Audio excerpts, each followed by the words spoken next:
My name's Jesse. I'm Jonas's older brother. My name is Jonas, and I use the pronouns he and him. When I was a kid, like Jesse said, I was super masculine. I mean, it was not something I ever even thought about. I actually thought that I was the straight one and that everybody else was gay. Like when I realized that I was, a little bit unique looking, my expression was different from other students, that's when I kind of started to question, okay, you know what? Maybe it's not a function of who I'm attracted to, but it's a function of like how I feel about myself inherently. And obviously when you're a kid, you don't know anything about that. In my little head at the time, I'm still thinking, why are we gendered? Why do some people look different to me? Why does my best friend start to look different than I do in middle school? And so at that point, that's when more of an alarm system went off where I realized that gender really was a huge question mark for me. And at the time, I tried to push through it in a way where, okay, what are girls wearing in grade 9? So, okay, let me go out and wear that. I'll grow out my hair, see if, that fits in with my peers.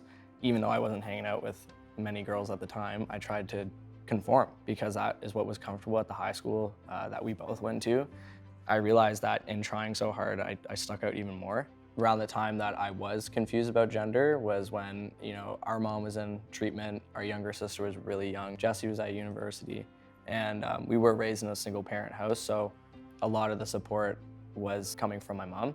And so I went to a teacher that I knew I could trust. Like I felt such good energy from her, and I just said, hey, look, I have no idea what's going on.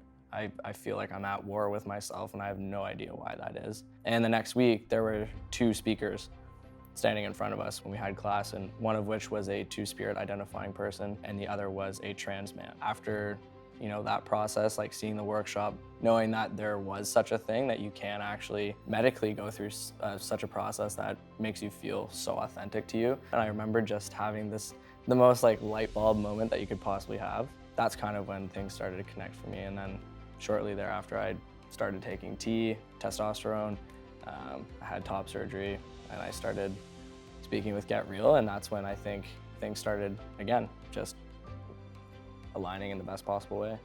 Something I remember very clearly is Jonas telling me, what he wanted to do and how he wanted to move forward with his life. And I remember being quite shocked at the start.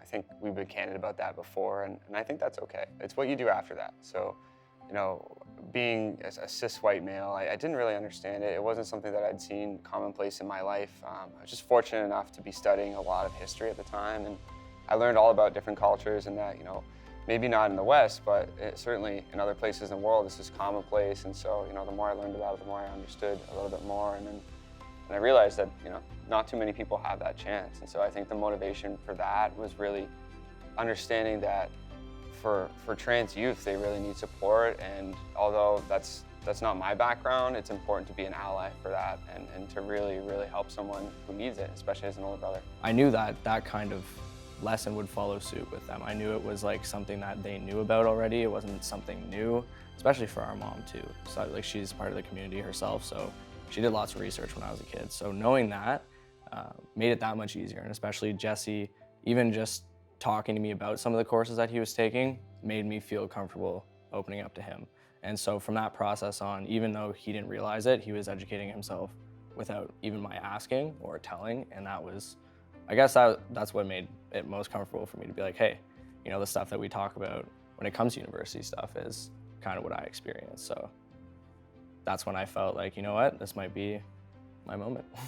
It's okay to, again, have that fear to feel like, I don't know how people are going to react to this, but at the same time, it's not a big deal. And I think anyone who looks at Jonas today, that's not what we're talking about. And that has been my goal the entire time, that, he doesn't walk into a room and they say, oh, there goes a trans man. We're brothers when anyone walks into us. When we're at the gym, we're brothers. When we go outside, it's very normal to me. And that was kind of my goal, to be at a point where that's not the topic of conversation anymore. The topic of conversation is, what kind of person is he? So yeah, again, it was a little bit of a struggle at first to kind of understand how people would react, but you get better at that for sure.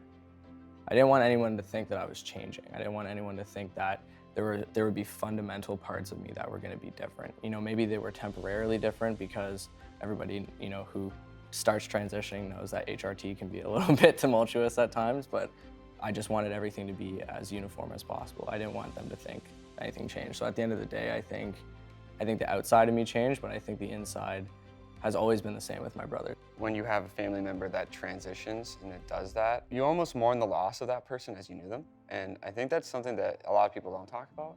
It was like mourning the loss of that person on the face of things, and then gaining this brother on the side who we always knew was in there. So, you know, all the things we talked about, all the things we enjoyed together as siblings, that stayed the same. And in fact, you know, we started doing more like bro-y stuff. It's not as though our relationship changed. Like, you know, I'm really proud of what we have today. What I felt confident and supported by was normalcy.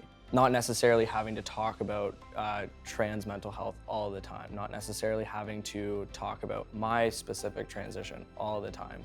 That normalcy was something that really kept me afloat, I think. The fact that that's a conscious thought and a conscious effort is the most important part to me. So I think Jesse being involved with Get Real stuff, you know, my mom being involved, my sister, you know, and our other brother's a little bit quiet, but you know, one day we'll get him to participate. But all those kinds of things wrapped up made me feel like, yeah, big cushion of support, I would say.